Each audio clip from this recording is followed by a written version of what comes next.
So I think this is a complicated question, right? Because who gets to decide who can contribute to a campaign and who can't, right? It also depends on relationships. So I got a questionnaire that asked if I was going to take money from folks in real estate, brokers, realtors. Well, there's a woman, I'm not going to name her name, who has lived down the street from me for 30 years. We're friends. We've done a lot of community events together. We worked on Obama's campaign together and Hillary's campaign together and Deval Patrick's campaign together. She donated to my campaign. We're friends. We've known each other a long time. I should say no to that because she's also a realtor, but our relationship is not about her being a realtor. So, again, it's these litmus tests of, where people say, well, this is good and this is bad. And if you do this, then you must be a corrupt, whatever. And if you do this, then you're, the righteous one. It is not that simple. So in this election, I am not taking money from real estate developers. I did in the last election. I don't feel that it influenced any decision that I made. The Mass and Main project, they came in asking for 14% affordable housing, which is up from 11.5%, which is what the percentage was at the time.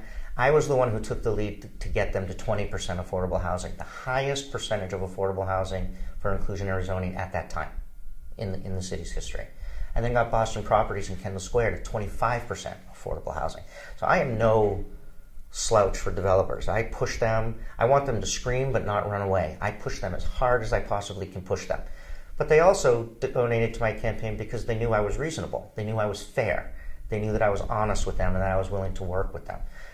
But this year I decided not to do that because it's become such a controversial issue. And at last election, I spent 80% of my time defending my character over a few donations from developers. I just simply wasn't going to do that this time. I really want to talk about the issues and I want to talk about how to make Cambridge better. So I decided not to take money from them. But in general, I really have to say, I have served 4 terms on the school committee and 2 terms on the city council.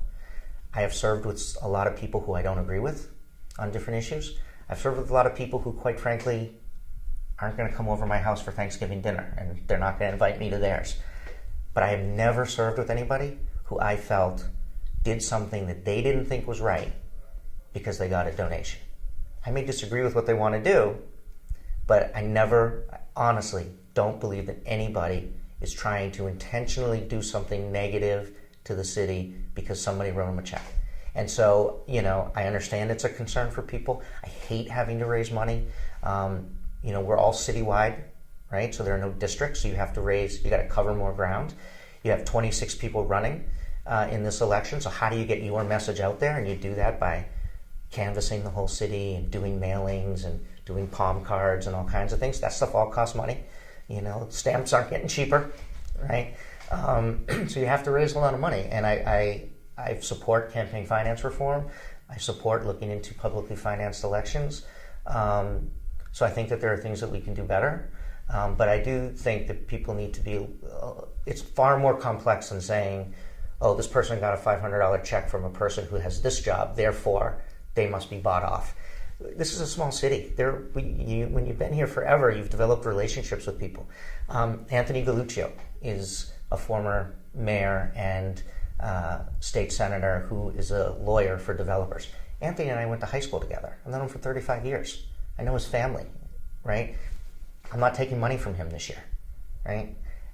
Because people will look at that and say, well, that's a bad thing. But he's my friend, right? So, I just think that these things are always more complicated, and I think people need to be, a little bit more savvy about how they look at this rather than just pointing fingers and deciding who's good and who's bad.